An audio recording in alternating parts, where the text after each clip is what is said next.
शिवसेना खासदार प्रियंका चतुर्वेदी जी आपल्यासोबत आहेत.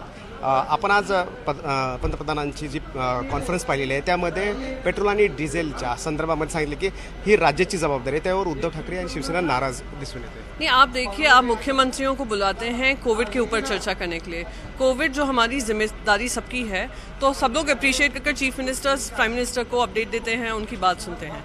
आप उसमें राजनीति ले आते हैं, आप उसमें पेट्रोल के दामों की बात करने लगते हैं. आप ये बताना भूल जाते हैं कि 2014 से जब से आपकी सरकार आई है, आपने 18 बार सेंट्रल एक्साइज ड्यूटीज़ बढ़ाई हैं.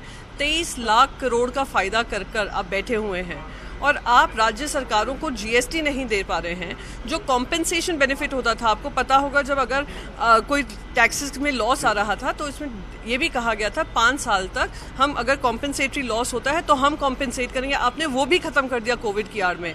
अब तक महाराष्ट्र के पास उनका राइटफुल ड्यूज़ नहीं वापस किया है और आप फिंगर पॉइंट कर रहे हैं महाराष्ट्र पर और दूसरे राज्यों पर जहाँ पर भारतीय जनता पार्टी नहीं है. अगर टैक्स कंपोनेंट भी देखा जाए, 68% जो इंसान पे करता है वो सेंट्रल गवर्नमेंट की किटी में जाता है. तो कोई केंद्र सरकार से पूछे महाराष्ट्र के साथ ये भेदभाव क्यों? अच्छा, तो महाराष्ट्र सरकार करेगी या नहीं इसमें? महाराष्ट्र सरकार पहले केंद्र सरकार से कहेगी हमारे जीएसटी ड्यूज पहले हमें दो, जो आपने कॉम्पेंसेशन है हमारा कॉम्पेंसेटरी लॉस हुआ है वो उसकी भरपाई करो. और जो 23 लाख करोड़ का मुनाफा कमाकर नसीब वाले प्रधानमंत्री अपने आप को बोलते थे जब ये ऑयल बैरल के प्राइसेस सबसे लोएस्ट पे थे, जनता को तो फ़ायदा पहुंचाया नहीं. इसी टॉपिक को लेकर बीजेपी अब पूरे देश में जो है राज्य सरकार के खिलाफ जो है ये बीजेपी की यूज़ की हुई सेंट्रल एजेंसीज, बीजेपी के पाले हुए कुछ एजेंट्स महाराष्ट्र में इस तरीके का काम कर रहे हैं. हम लोग उनको सच्चाई उजागर करने का काम करेंगे. महाराष्ट्र की जनता जानती है कैसे उनके साथ भेदभाव हो रहा है. अगले महीने मोदी जी के जो 8 साल कंप्लीट हो रहे हैं उसके बिना पे पूरे देश में हनुमान चालीसा जो है उनके कार्यकर्ते हर गांव में, हर राज्य में, हर प्रदेश में करने वाले. बहुत अच्छी बात है, बहुत अच्छी बात है कि भगवान श्री हनुमान का नाम हर कोने कोने में जाएगा.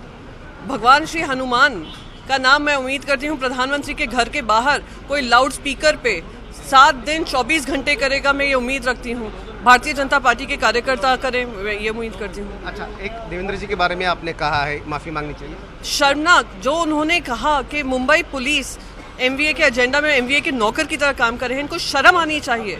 ये उन पे हस्तक्षेप कर रहे हैं जो पूरी दुनिया में मुंबई पुलिस ने साबित किया है कि वो कितनी डिसिप्लिन फोर्स है. वो मुंबई जो सबसे सेफ सुरक्षित शहर माना जाता है पूरे देश का, पूरी दुनिया में उनका नाम प्रख्यात है, उसको आप बदनाम करने का काम करते हैं. हम पूर्व मुख्यमंत्री रहकर आप उन पे आरोप लगाते हैं. शर्म करनी चाहिए कि उन झूठे लोगों ने, जिनका झूठ भी हमने सामने लाए हैं कि कैसे उन्होंने कहा कि जानवर से भी बदतर ट्रीटमेंट हो रही थी, हमने वीडियो रिलीज कर दिया है.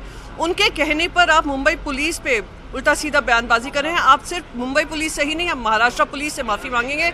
महाराष्ट्र की 12 करोड़ जो जनता है उनसे माफ़ी मांगेंगे. अच्छा, लेकिन जो बीजेपी है वो तो आरोप कर रही है कि संजय पांडे जो है वो शिवसेना के लिए काम कर रहे हैं और चुनाव भी लड़ने वाले हैं. कमिश्नर ये ऐसे बात करें, वो होता है ना सावन के अंधे को सब हरा ही दिखता है.